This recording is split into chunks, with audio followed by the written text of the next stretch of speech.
Welcome to Beat Diabetes. On today's video, you're going to get 2 for the price of 1. I'm going to show you a great soup recipe that is low carb, tastes great, and creates very little blood sugar rise.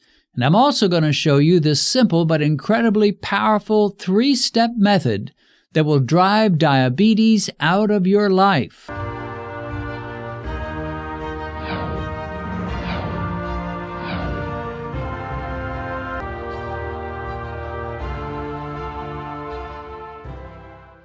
Well, today we're going to be talking about soup, and what better expert can we have to tell us about soup than our resident Nigerian, my lovely wife, Benedicta. You know a little bit about soup, right?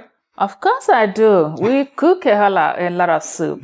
Well, sweetie, I've said it before. I'll say it again. I think Nigeria is the land of soup. Yes, it is the land of soup. We cook some soup, kind of. Constantly. Soup and fufu. The soup is usually low-carb soup. Name a few of the soups that you like to eat in Nigeria. Well, I like all of them, but I'll name a few. We have what we call oha soup, okazi soup, afang soup, egusi soup, and all-round vegetable soup. Okay. Well, most of those terms you wouldn't recognize, but we've got Nigerians and other Africans that watch our program, so we know at least you Nigerians should recognize all of those. Today we're talking about cheese and broccoli soup. And, there's probably a zillion recipes for cheese and broccoli soup. They're just all over the place. It's a very common American soup. I don't think you have it in Nigeria too much. But with the cheese and broccoli soup, there are many recipes. The problem is we want to keep it low carb. So I've turned to one of my favorite cooks on the internet, a lady by the name of Maya, and she has a website and a YouTube channel called Wholesome Yum. That sounds kind of yummy, doesn't it? It's yummy. So we're going to follow her recipe. And first, I wasn't sure if Benedicta was going to join me, so I was getting a little nervous about how to do all this stuff. But now that she's here, I know I'm in good hands. So we're going to show you the ingredients, then we're going to cook it, then we're going to taste it and let you know how we enjoy it. So let's go ahead. Give us, there's 5 ingredients to this soup. Show us one of the ingredients. One of the ingredients is shredded cheese. Shredded cheese, and this is cheddar cheese, which is the preferred cheese for this kind of soup. Ingredient number 2. Ingredient number 2 is garlic. Garlic. These are garlic cloves. Now, I went to Walmart today. It was a cold morning, so it makes it a great day for soup. But in the recipe, she called for 4 cloves, but I only got 3. Why do you suppose that would be? Oh, we have one in the house to make it 4. Oh, okay. Well, can you guess why I only bought 3? I don't know. Well, you were alone in Walmart buying all this? No, I knew we needed 4, but I only bought 3, and the reason was they came in packs of 3, and I didn't want to buy 6. I'm too cheap to buy 6 and have a couple left over, so I just bought 3. Well, I don't want to go there to let everybody know that my husband is a cheapie who didn't want to buy extra 2. That's right. And then he just, got 1 shot. Great job, Dennis. Great job. Let's move on to ingredient number 3. Ingredient number 3 is chicken broth. Chicken broth, very cheap. In fact, I noticed this great value chicken broth was half the price of the more name brand. So again, being the guy that I am, we won't say what kind of a guy, but I got the cheaper one. No. Ingredient number 4. Ingredient number 4 is broccoli. Broccoli. You can't have cheese and broccoli soup if you don't have some broccoli. Now, we've actually got more than that because it's going to call for 4 cups. And we're going to cut it up fairly fine. I don't want a big old monster chunk of broccoli in the soup. Right, we'll cut it into small So we will pieces. cut it into smaller pieces. And ingredient number 5. Heavy whipping cream. Heavy whipping cream. Is there anything that doesn't use heavy whipping cream? We just use that all the time in so many things. So anyway, we are going to put this all together and try our best to emulate Maya from Wholesome Yum and see if it really is yummy. What do you think? Will it be yummy? I think it will be yummy. Looking at the ingredients, it's really yummy already. Well, we will let you know. Making this soup is not difficult, but it does involve quite a few steps and a bit of time. You cannot throw this together in a few minutes the way you could a chaffle. The directions call for us to slice and chop the garlic with a knife, but we decided to save time and put the peeled garlic in a chopper and chop it up into small pieces. We sautéed the garlic in olive oil, and cut our broccoli into pretty small pieces. We then added the chicken broth, the heavy cream, and the broccoli to the mix, stirred it together, and put it on simmer for about 15 minutes. After that, we took out the broccoli and used an immersion blender on the mix for a couple of minutes.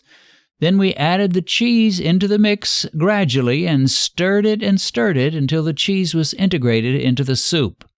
Then we used the immersion blender again to mix the soup some more. And last, we added the broccoli back into the soup and stirred again. Finally, the soup was ready to eat. To get this recipe with the exact measurements, go to the link to Wholesome Yum's recipe in the description.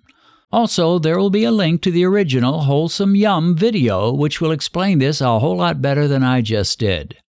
Well, here we are. We have completed our soup, and I think it's going to be pretty good. It was a lot of work with that garlic, wasn't it? Yes, a lot of work to peel the garlic.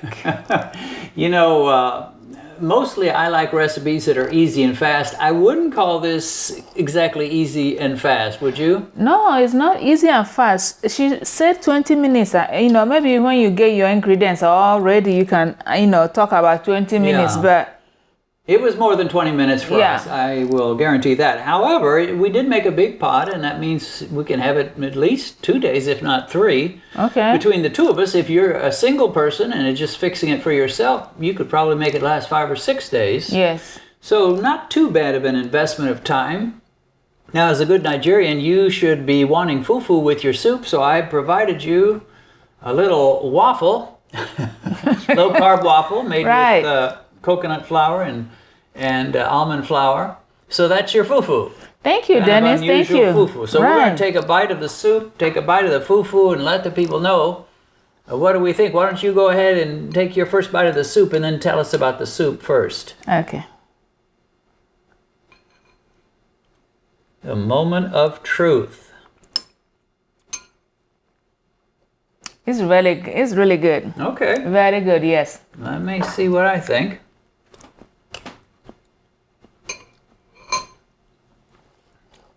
I like it. You like it? Yeah. I like it too. It's a great winter dish, especially when it's cold outside and you want something to warm yourself.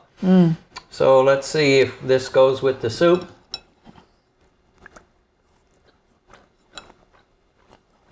Now this is good too. We've shown this before. Right. So this is our lunch, and it's a bit of a late lunch because it took us some time. But we definitely can say that this tastes good, and I think it should be filling with the cheese in there and everything. So we'll let you know how our blood sugars did after about an hour and 15 minutes after we eat. So I will report that, and that'll be a wrap for this edition of Beat Diabetes. You want to say goodbye? Yes, I know. How much you want to conclude it and how much my fans want to see me more and more. But right now, I just want to encourage you, if you have all the ingredients, you can try it. And don't forget you're going to show them all that we use both the blending thing. Yeah, I'm going to give them some instructions about it. And one thing we were talking about that we should mention, if you live in an area where you can't get broccoli, Benedicta was saying in certain places in Africa, you can't get broccoli or they don't sell it or whatever. You can try any local vegetable, as long as it's a low-carb vegetable, and put it in the soup and see how it works. So there's no law that says this has to be cheese and broccoli soup. It could be cheese and spinach soup or cheese and mustard green soup or whatever vegetable you have. You can cut cabbage into small pieces the way we did this one, and cook it, cabbage. Cut cabbage into pieces, or chop it into pieces, and then cook it with it. It will be good, Okay, so I'll report back in a little bit. Before we ate our soup and low-carb waffle, Benedicta and I tested our blood sugar. Ben tested at 94, and I had a 98 milligrams per deciliter. We enjoyed our meal of cheese and broccoli soup and a low-carb waffle, and after eating I set a timer for 1 hour and 15 minutes to tell us when to test to find out our post-meal blood sugar score. So why did I set that timer for 1 hour and 15 minutes after eating? The answer is I've discovered by many blood sugar tests that my glucose levels tend to hit their peak at around 1 hour to 1 hour and 15 minutes. Not always, but much of the time they'll fall somewhere in this range. And I am always wanting to see where my glucose peaks, not where it's going to be 2 hours or 3 hours after eating, but where my glucose will be when it reaches its absolute zenith and then begins to drop back down. I found that if I can control my peaks, my fasting glucose will fall in line, and my A1c number will be good. Basically, all will be well if I can keep my glucose from peaking too high. And for me, that means that no meal should raise my blood sugar over 140 milligrams per deciliter, or 7.8 millimoles. While eating our dinner, Benedict and I relaxed and watched an episode of Leave It to Beaver. And then I went to my office to upload our video and audio footage and edit the videos that we had shot up to that point. Finally, the timer went off and I called Benedict upstairs to test our blood sugar. Ben, who started at a 94 before the meal, had risen to 102, a scrawny 8-point rise. In my case, my glucose had been at 98 in the pre-meal test, and my post-meal test read 104, a tiny 6-point rise. This combination of cheese soup and a low-carb waffle surely passed the test. It is Mike the Meter approved, and it is a meal I can enjoy the rest of my days and shouldn't have to worry about it driving my glucose levels high. So what is this 3-point method for beating and reversing diabetes? Well, it is simplicity itself.